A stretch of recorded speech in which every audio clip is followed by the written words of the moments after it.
Chris Sims, same show that we had earlier, talking about the Browns and the possibility of the Browns signing DeAndre Hopkins. I don't know if I'd want to do that. You know, to me, it's like you're just getting him comfortable, and he's the man. And now we're going to bring a guy in that wants to demand the ball and maybe more contract money. I don't know what the relationship was like, though. If they had a good relationship, that could help. I know. Maybe, I think it was pretty good from what I remember. You know, DeAndre Hopkins does not have the greatest reputation around football. That's, you know, I think there's a reason why you saw nobody trade for him. I think it's the money, injuries, PED suspension.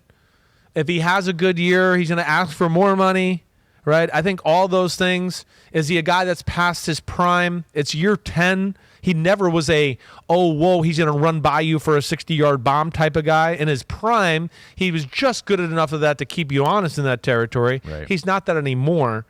I would have a hard time thinking. And then if I'm him, I'm not sure if I want to go there either. You know, like we're talking, there's still some unknowns about that situation there. Yeah. He's at a point of his career where you want to win a Super Bowl, and you want to be in a spot where you could be successful and rack up a lot of stats and do all that. And I'm not sure Cleveland's the number one spot I would pick if I had a bunch of options out there. Jackson, it's a tough one with the Browns and Hopkins. If Deshaun Watson feels Hopkins makes him better, you kind of got to find a way to make that work. Yeah, I mean, we all know the history that Deshaun and DeAndre have together. And, you know, I have those same feelings that Chris Sims has. You know, DeAndre's getting older. You know, he's had injuries the last couple of years. He had the PED suspension.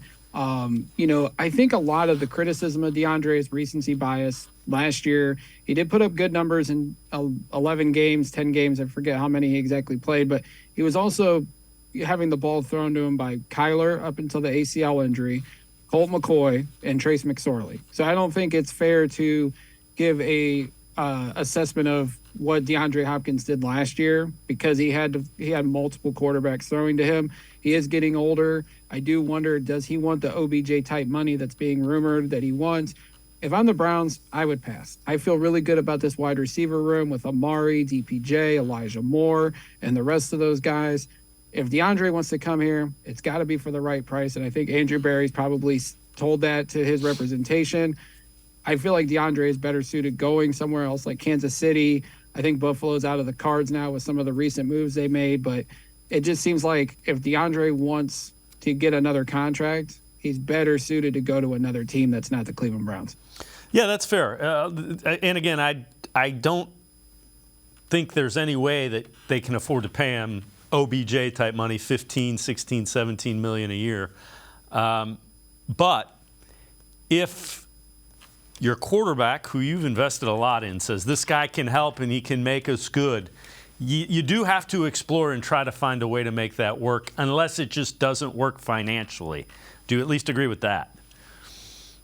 Yeah, absolutely. I think it all comes down to the price. I think if Deshaun believes in DeAndre, the Browns had to explore it. But if it's completely out of the price range that Andrew Berry feels comfortable paying for him, then the Browns can say, hey, we tried. It's out of the realm of possibility financially. And I think as long as they try, and I feel like they have explored it and probably have discussed with DeAndre's agent, who happens to also be Donovan Peoples-Jones' agent. So there's some conflict of interest right there.